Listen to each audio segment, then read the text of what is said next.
ಒಂದು ಕಡೆಯಲ್ಲಿ ಮಂಡ್ಯದಲ್ಲಿ ಪ್ರತಿಭಟನೆ, ಚಂದ್ರಶೇಖರ್ ಸ್ವಾಮೀಜಿ ಅವರ ವಿರುದ್ಧ ಎಫ್ಐಆರ್ ಯಾಕೆ ಮಾಡಿದ್ರಿ ಅನ್ನೋದು. ಮತ್ತೊಂದು ಕಡೆಯಲ್ಲಿ ಹೋಮ್ ಮಿನಿಸ್ಟರ್ ಹೇಳ್ತಾ ಇದ್ದಾರೆ, ಈ ನೆಲದ ಕಾನೂನಿನ ಮುಂದೆ ಸ್ವಾಮೀಜಿ ಜನಸಾಮಾನ್ಯರು ಎಲ್ಲರೂ ಕೂಡ ಒಂದೇ. ಪೊಲೀಸರ ಕ್ರಮವನ್ನ ಸಮರ್ಥಿಸಿಕೊಂಡಿದ್ದಾರೆ. ಚಂದ್ರಶೇಖರ ಸ್ವಾಮೀಜಿ ಅವರ ವಿರುದ್ಧ ಎಫ್ಐಆರ್ ದಾಖಲಾದ ಪ್ರಕರಣಕ್ಕೆ ಸಂಬಂಧಪಟ್ಟ ಹಾಗೆ ಪರಮೇಶ್ವರ್ ಅವರು ಮಾತಾಡ್ತಾರೆ ನೋಡಿ, ನೆಲದ ಕಾನೂನಿನ ಮುಂದೆ ಎಲ್ಲರೂ ಸಮಾನರು. ಪೊಲೀಸರ ಕ್ರಮವನ್ನ ಸಮರ್ಥಿಸಿಕೊಂಡಿದ್ದಾರೆ ಡಾಕ್ಟರ್ ಜಿ ಪರಮೇಶ್ವರ್, ಮಾನ್ಯ ಗೃಹ ಮಂತ್ರಿಗಳು. ಕಾನೂನಿನ ಚೌಕಟ್ಟಿನಲ್ಲಿ ಕಾನೂನು ನನಗೂ ದೊಡ್ಡದಲ್ಲ, ಅವರಿಗೂ ದೊಡ್ಡದಲ್ಲ. ಕಾನೂನು ಎಲ್ಲರಿಗೂ ಒಂದೇ ಅಲ್ಲ. ಕಾನೂನು ಬೇರೆ ಬೇರೆ ಇದ್ದರೆ ಬೇರೆ ಬೇರೆ ಕಾನೂನನ್ನು ಉಪಯೋಗ ಮಾಡ್ಬೋದು. ಆದರೆ ಈ ದೇಶದಲ್ಲಿ ಇರ್ತಕ್ಕಂಥ ಕಾನೂನು ಎಲ್ಲರಿಗೂ ಒಂದೇ ಇದೆ. ಸ್ವಾಮೀಜಿಗೂ ಒಂದೇ ಕಾನೂನು, ನನಗೂ ಒಂದೇ ಕಾನೂನು ಮತ್ತು ಎಲ್ಲರಿಗೂ ಒಂದೇ ಕಾನೂನು.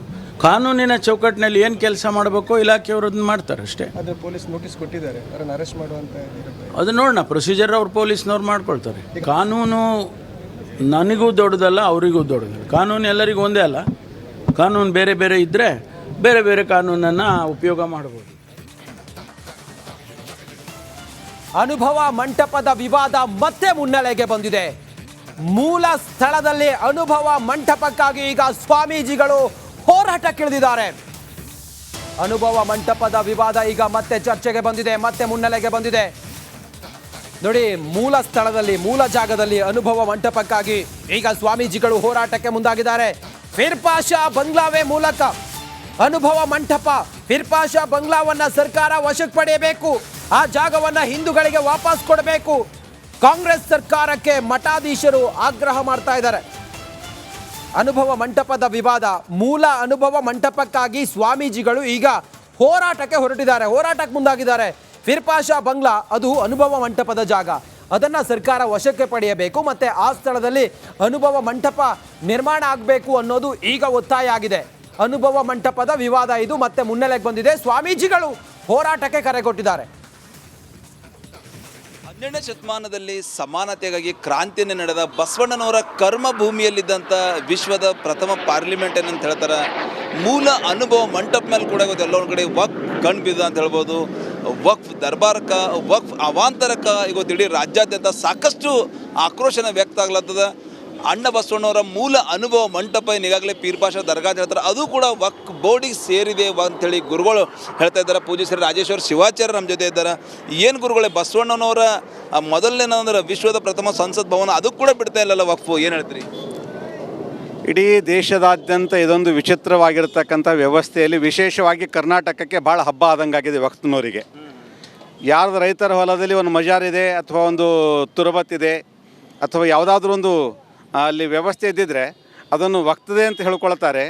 ಆದರೆ 12ನೇ ಶತಮಾನದಲ್ಲಿರ್ತಕ್ಕಂಥ ಬಸವಣ್ಣನವರು, ಅದಕ್ಕಿಂತ ಪೂರ್ವದಲ್ಲಿ ಚಾಳುಕ್ಯರು ನಿರ್ಮಿಸಿರ್ತಕ್ಕಂಥ 9ನೇ ಶತಮಾನದಲ್ಲಿ ನಿರ್ಮಾಣಗೊಂಡಂತಹ ಮೂಲ ಅನುಭವ ಮಂಟಪ, ಅದು ಭಂಡಾರಖಾನ ಅಂತ ಇವತ್ತಿಗೂ ಕೂಡ ಅದರ ಹೆಸರಿದೆ. ಅವೆಲ್ಲವೂ ಕೂಡ ಇವತ್ತದು ಕ್ರಮೇಣವಾಗಿ ವಕ್ತ್ನಲ್ಲಿ ಜರುಗತಕ್ಕಂಥದ್ದು ನಿಜವಾಗಲೂ ಕೂಡ ಭಾಳ ಕೆಟ್ಟ ಇದು ವ್ಯವಸ್ಥೆ ಇದು. ಸೊ ಇದು ಸ್ವಾಮೀಜಿಗಳದೊಂದು ಆಕ್ರೋಶದ ನುಡಿ ಅಂತ ಹೇಳ್ಬೋದು. ಇಲ್ಲಿ BJP ಮುಖಂಡರು ಕೂಡ ಇದ್ದಾರೆ. ಸರ್, ಟೋಟಲಿ ಈಗಾಗಲೇ ಅಂದ್ರೆ ಒಂದು ಅನುಭವ ಮಂಟಪದ ಮೇಲೆ ಕೂಡ ನಾನು ವಕ್ಫ್ ಕಣ್ಣು ಹಾಕಿದೆ ಸರ್, ಏನು ಹೇಳ್ತೀರಿ ತಾವು? ಯಾವ ರೀತಿ ಒಂದು ಈ ಸರ್ಕಾರಕ್ಕೆ ಒಂದು ಎಚ್ಚರಿಕೆ ಕೊಡ್ತೀರಿ? ನೋಡಿ, ಯಾವ ರೀತಿ ರಾಜ್ಯದಲ್ಲಿ ಎಲ್ಲ ಆಸ್ತಿಗಳನ್ನು ಇವತ್ತು ವಫನ್ನು ಸೇರಿಸುವಂಥ ಕೆಲಸ ನಡೀತಾ ಇದೆ, ಯಾರನ್ನ ಕೂಡ ಅವ್ರು ಬಿಡ್ತಾ ಇಲ್ಲ.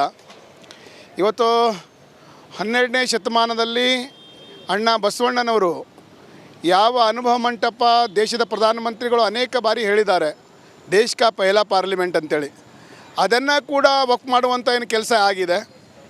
ಇದು ಅರ್ಥ ಆಗ್ತಾ ಇಲ್ಲ. ಯಾವುದೋ ರೀತಿಯಿಂದ ರಾಜ್ಯದಲ್ಲಿ ಗೊಂದಲ ಸೃಷ್ಟಿಯಾಗುವಂಥ ವಾತಾವರಣ ಸೃಷ್ಟಿ ಆಗ್ತಾ ಇದೆ. ಸೊ ಇದು ಟೋಟಲಿ ಮೂಲ ಅನುಭವ ಮಂಟಪ ಏನಿದೆ 12ನೇ ಶತಮಾನದಲ್ಲಿ ಕ್ರಾಂತಿಯನ್ನು ನಡೆದಂಥ ಅಣ್ಣ ಬಸವಣ್ಣನ ಕರ್ಮಭೂಮಿಯಲ್ಲಿ ಅದ್ರ ಮೇಲೆ ಕೂಡ ವಕ್ಫ್ ಬೋರ್ಡ್ ಕಣ್ಣು ಬಿದ್ದಿದೆ. ಅದು ತಕ್ಷಣವೇ ರಾಜ್ಯದ ಮುಖ್ಯಮಂತ್ರಿಗೆ ಸ್ವಲ್ಪ ಆದರೂ ಬಸವ ಭಕ್ತರ ಬಗ್ಗೆ, ಟೋಟಲಿ ಬಸವಣ್ಣರ ಬಗ್ಗೆ ಕಾಳಜಿ ಇದ್ರೆ ತಕ್ಷಣವೇ ರಿಮೂವ್ ಮಾಡಬೇಕು, ಇಲ್ಲಾಂದ್ರೆ ಬಸವ ಭಕ್ತರು ಏನದಂದ್ರೆ ರೊಚ್ಚಿಗಳಂತ ಪ್ರಸಂಗ ನಿರ್ಮಾಣ ಆಗ್ತದೆ ಅಂತೇಳಿ ಸ್ವಾಮೀಜಿಗಳು ಎಚ್ಚರಿಕೆ ಕೊಡ್ತಾ ಇದ್ದಾರೆ ಅಂತ ಹೇಳ್ಬೋದು. ಕ್ಯಾಮ್ರಾ ಪರ್ಸನ್ ಭರತ್ ಜೊತೆ ನಾನು ಮಲ್ಲಿಕಾರ್ಜುನ ಮರ್ಕಲರಿ. ವಿರಾಮದ ಬಳಿಕ ಮತ್ತೆ ಸ್ವಾಗತ. ಉತ್ತರ ಪ್ರದೇಶದ ಸಂಭಾಲ್ನಲ್ಲಿ ಮಸೀದಿಯ ಸರ್ವೆ ವೇಳೆ ಗಲಾಟೆ ಆಗಿತ್ತು.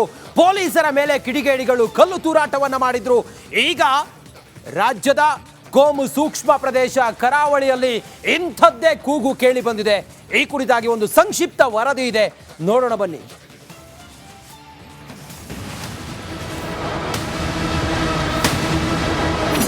ನೋಡಿ, 2019ರಲ್ಲಿ ಮಳಲಿಯಲ್ಲಿ ಒಂದು ಮಸೀದಿಯ ನವೀಕರಣ ಮಾಡುವಂಥ ಸಂದರ್ಭದಲ್ಲಿ ಒಂದು ಕಟ್ಟಡ ಪತ್ತೆಯಾಗಿತ್ತು.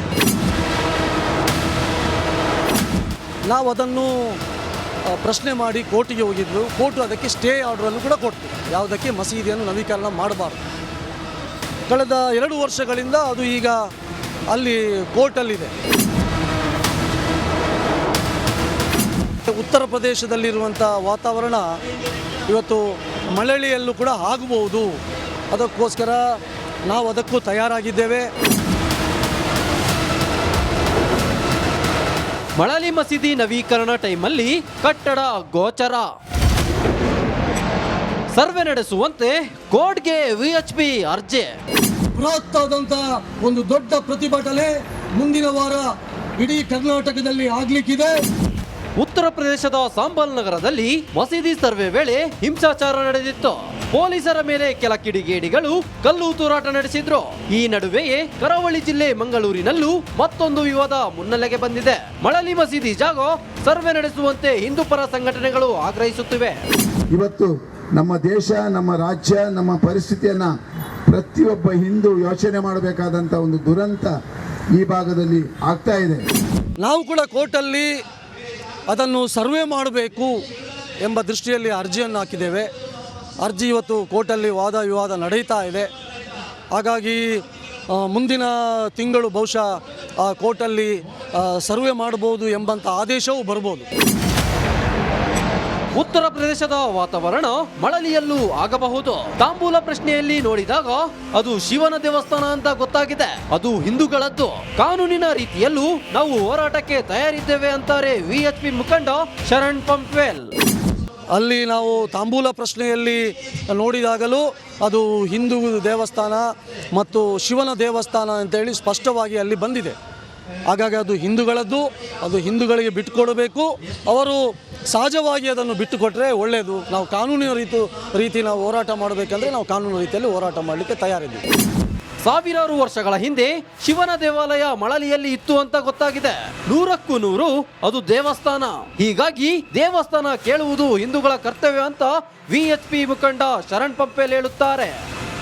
ಅಲ್ಲಿ ಕಟ್ಟಡ ಸಿಕ್ಕಿದೆಂಬ ಕಾರಣಕ್ಕೋಸ್ಕರ ಅದನ್ನು ನೋಡಿಕೊಂಡು ಇವತ್ತು ಕೋರ್ಟ್ ತಡೆಯಾಜ್ಞೆಯನ್ನು ಕೊಟ್ಟಿದ್ರೆ, ಅದರ ಹಿಂದೆ ಅಲ್ಲಿ ಸುಮಾರು 1000 ವರ್ಷಗಳ ಹಿಂದೆ ದೇವಸ್ಥಾನದ ಕುರುಹು ಇತ್ತು ಮತ್ತು ಅಲ್ಲಿ ಶಿವನ ದೇವಾಲಯ ಇತ್ತು ಎಂದರೆ ನಮ್ಮ ತಾಂಬೂಲ ಪ್ರಶ್ನೆಯಲ್ಲಿ ನಮಗೆ ಬಂದುಬಿಟ್ಟಿದೆ.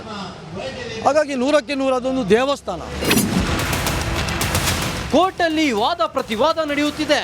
ನ್ಯಾಯಾಲಯದ ತೀರ್ಪು ಬರೋವರೆಗೂ ಕಾಯಬೇಕು. ಅಲ್ಲಿ ಪರಿಸ್ಥಿತಿ ಇಲ್ಲೂ ಕೂಡ ಆಗ್ಬೋದು. ಹಾಗಾಗಿ ಆದಷ್ಟು ಬೇಗ ಸರ್ವೆ ಆದರೆ ಎಲ್ಲ ಸತ್ಯಾಸತ್ಯತೆ ಹೊರಗೆ ಬೀಳುತ್ತೆ ಅನ್ನುವಂಥ ಮಾತನ್ನು ಅವರು ಹೇಳ್ತಾ ಇರುವಂಥದ್ದು. ಕ್ಯಾಮರಾ ಪರ್ಸನ್ ದಿವಾಕರ್ ಪದ್ಮುಂಜ ಜೊತೆ